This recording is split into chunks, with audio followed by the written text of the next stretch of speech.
हरे कृष्णा। ओम नमः शिवाय। आज के दिन बड़ी ही दुर्लभ कथा आप सभी को बीच सुनाने जा रही हूँ। सोमवार व्रत कथा सुनने से व्यक्ति की सभी प्रकार का मनोकामना पूर्ण होती है और अति उत्तम फल की प्राप्ति होती है। जो व्यक्ति सोमवार के दिन बड़ी ही दुर्लभ पौराणिक कथा समस्त मनोकामना पूर्ण होती है। इस व्रत को करने से सौभाग्यवती सौभाग्यशाली घर में सुख शांति और समृद्धि आती है। तो आइए आज सोमवार के दिन बड़ी ही दुर्लभ कथा सुनाने जा रही हूँ। तो आइए कथा के रसपान कीजिए। कथा के आधा अधूरा नहीं सुनिएगा, पूरा श्रवण कीजिएगा। अगर मेरी चैनल पर नए हैं तो पक्का लाइक करके सब्सक्राइब करें और कमेंट में ओम नमः शिवाय जरूर लिखिए। तो आइए मनचित और ध्यान से सोमवार के दिन बड़ा ही दुर्लभ कथा। तो प्रेम से बोलिए भोले बाबा पार्वती माता की जय। सोमवार व्रत कथा। एक ज्वालापुर नगर में एक बहुत ही धनीवान साहूकार रहता था। उसके घर में कोई कमी नहीं था।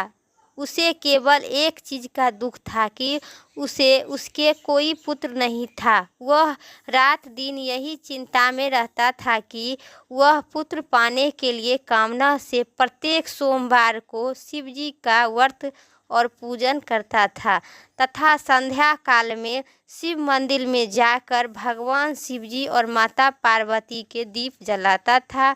उनके इस भक्ति भाव को देखकर एक दिन माता पार्वती जी ने भगवान शिव से कहे, हे प्रभु, यह साहूकार आपका अनन्य भक्त है। आपके सदादेव व्रत और पूजन श्रद्धा भाव से करता है। आपको इसकी मनोकामना पूर्ण करनी चाहिए। माता पार्वती की बात सुनकर शिव जी ने कहे, हे पार्वती, इस संसार में कर्म क्षेत्र है। जिस प्रकार किसान खेत में जैसी बीज बोता है वैसा ही फल काटने को मिलता है, उसी प्रकार इस संसार में जो व्यक्ति अपने कर्मों के अनुसार ही फल भोगता है। तब माता पार्वती ने आनंद ग्रह के साथ ही कहे, हे प्रभु, यह साहूकार का आपका आनंद भक्त है और यदि इसे कोई दुख है तो आप उसको आवश्यक ही दूर करनी चाहिए। भगवान शिव कहने लगे, क्यों आप सतदेव अपने भक्तों पर दया करके उसके दुखों को दूर करते रहते हैं। यदि आप ऐसा नहीं करेंगे तो मनुष्य आपकी सेवा और व्रत क्यों करेगा। माता पार्वती का ऐसा आग्रह देखकर भगवान शिव ने कहे, हे पार्वती, इस साहूकार के पुत्र नहीं है, इसी चिंता में यह दुखी रहता है। इसके अभाग्य में पुत्र न होने पर भी इसे पुत्र की प्राप्ति का वर देता हूँ, पर इस पुत्र को आयु केवल 12 वर्ष की होगी। इसके पश्चात यह मृत्यु को प्राप्त हो जाएगा। इसके लिए इससे अधिक मैं और कुछ नहीं कर सकता हूँ। यह सारा वार्तालाप साहूकार सुन रहा था। इससे उसे न तो कोई प्रसन्नता हुई न कोई दुख हुआ।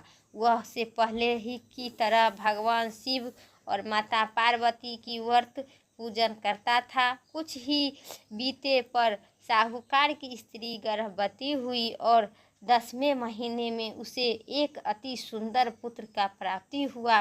साहूकार के घर में बहुत ही सुख मनाई गई। साहूकार के निर्धनों तथा ब्राह्मणों को अन्य वस्त्र और दान देते इत्यादि करने लगा। उसने किसी को पुत्र की आयु के भेद नहीं बताया।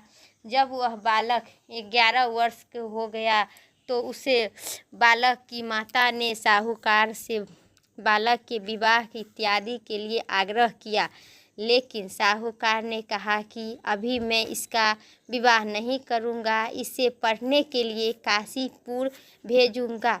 फिर साहूकार ने अपने साले अथवा बालक के मामा को बुलाकर और उसे बहुत सा धन देकर कहा, तुम इस बालक को पढ़ने के लिए काशीपुर ले जाओ और रास्ते पे जिस स्थान पर रुको वहाँ यज्ञ तथा ब्राह्मणों को भोजन करवा दो, तब बाद में आगे जाना।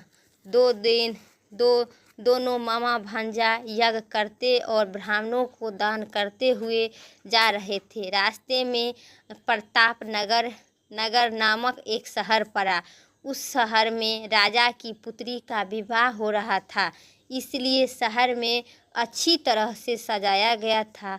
दूसरे राजा का लड़का जो राजकुमारी के साथ विवाह के लिए बारात लेकर आया था, वह एक आँख से कन्हा था। उसका पिता ने इस बात से ही बहुत ही चिंतित थी कि कहीं वर के देखकर कन्या का माता पिता विवाह से इनकार न कर दे। इसलिए साहूकार के अति सुंदर बेटे को देखकर उसने मन में विचार किया कि क्यों न दरवाजे के सामने इसी लड़के को वर का बना ले जाए। ऐसे विचार करके वर के पिता उसे लड़के और उसके मामे से बात किए हुए तो दोनों तैयार हो गए। फिर उस लड़के को दूल्हे के कपड़े पहनाकर तथा घोड़ी पर चढ़ाकर दरवाजे पर ले गया और सारा कार्य संपन्न पूरा हो गया। फिर वह वर के पिता ने सोचा कि विवाह कार्य भी इसी लड़के से करा दिया जाए। तो ऐसा सोचकर उसने लड़के और लड़के का मामा से कहा, यदि आप फेरे और कन्यादान के काम को भी पूरा कर दे तो आपकी बड़ी ही कृपा होगी। उसने स्वीकार कर लिए और विवाह कार्य भी अच्छी तरह से संपन्न हो गया। परंतु जाते समय लड़के ने लड़की राजकुमारी की चुंदरी के पल्ले पर लिख दिया, तुम्हारी विवाह तो मेरे साथ हुआ है, लेकिन जिस लड़का के साथ तुम्हें भेजा जाएगा वह एक आँख से कन्हा है। मैं काशीपुर पढ़ने जा रही हूँ। लड़के के जाने के बाद उस राजकुमारी ने जब अपनी चुंदरी पर ऐसा लिखा हुआ पाया तो उसने राजकुमार के साथ जाने से इनकार कर दिया और कहा, यह मेरा पति नहीं है, मेरा विवाह इसके साथ नहीं हुआ। मेरे पति तो काशीपुर पढ़ने गए हैं। राजकुमार के माता और पिता अपने पुत्री को विदाई नहीं किए और बारात खाली हाथ लौट गई। इधर साहूकार का लड़का और उसका मामा काशीपुर पहुंच गए। वहां जाकर उन्होंने यज्ञ करना और लड़के को पढ़ाना शुरू कर दिए। जब लड़के की आयु 12 वर्ष की हो गई तो उसकी मृत्यु के दिन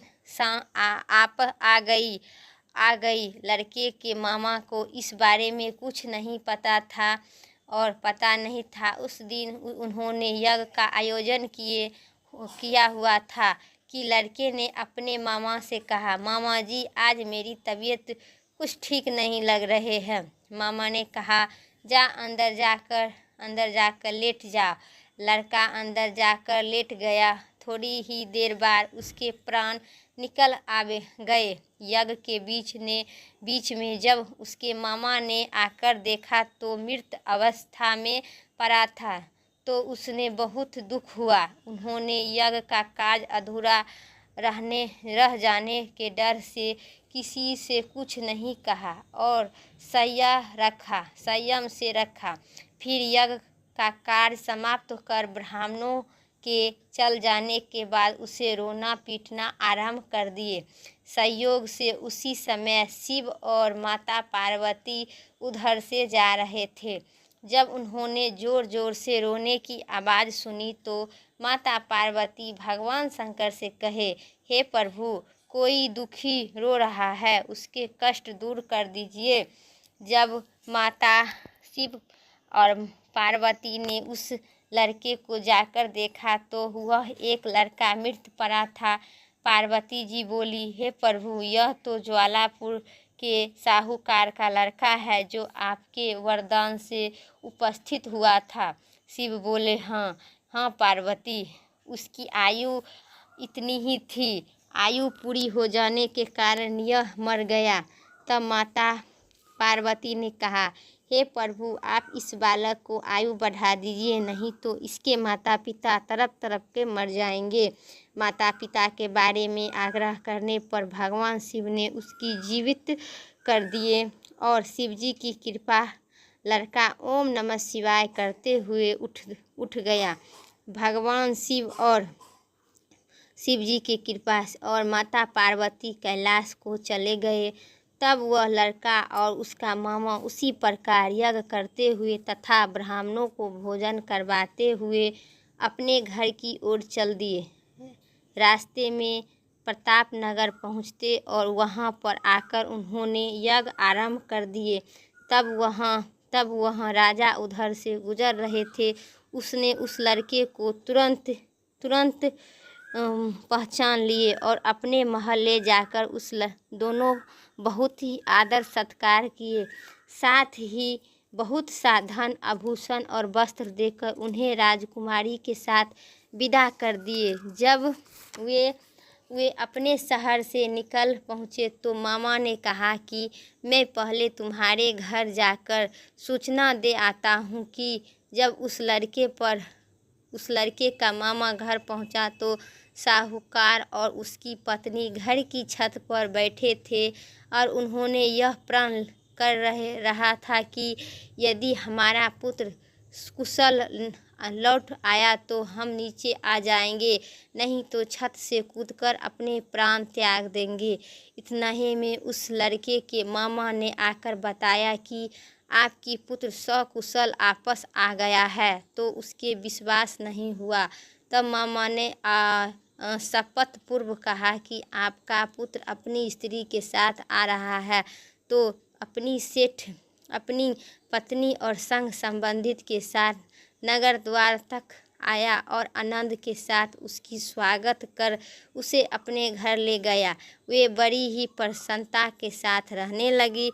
इसी प्रकार जो व्यक्ति सोमवार का व्रत करते हैं, भगवान शंकर तथा माता पार्वती की पूजा करता है अथवा इस कथा को पढ़ता है या सुनता है, उसे भगवान माता पार्वती और भोले शंकर उनके दुख दूर होते हुए और उनकी समस्त मनोकामना पूर्ण करते हैं। तो प्रेम से बोलिए सियावर माता पार्वती शिव भगवान की जय। मेरा कथा यहीं तक था। अब कथा के बाद आरती का प्रारंभ करते हैं, तो आरती सुनिए। जय शिव ओमकारा हर हर जय शिव ओमकारा, ब्रह्मा विष्णु सदा शिव अर्धांगी धारा। ओम जय शिव ओमकारा, एकानंदी चतुरानंदी पंचानंदी राधे, हंसानंद गरुड़ासन विश्ववाहन छाजे। जय शिव ओमकारा, दो भुज चार चतुर्भुज दस भुज अति सोहे, त्रिभुवन रूप निरखता त्रिभुवन जन मोहे। ओम जय शिव ओमकारा, अक्षमाला वर्णमाला रुद्रमाला धारी, चंदनी मिग मग सोहे भोले शुभकारी। जय शिव ओमकारा, स्वत्यांबरी पीताम्बर बाघंबरी अंगे, सनिकाधिक ब्रह्मादिक भूतादिक संगे। जय शिव ओमकारा, कर में मध्य कमंडली चक्र त्रिशूली धरिता, जग करिता जग भरिता जग साहत करिता। ओम जय शिव ओमकारा, ब्रह्मा विष्णु सदा शिव जानते अभिवेका, पर्णाक्षर में शोभित ये तीनों एका।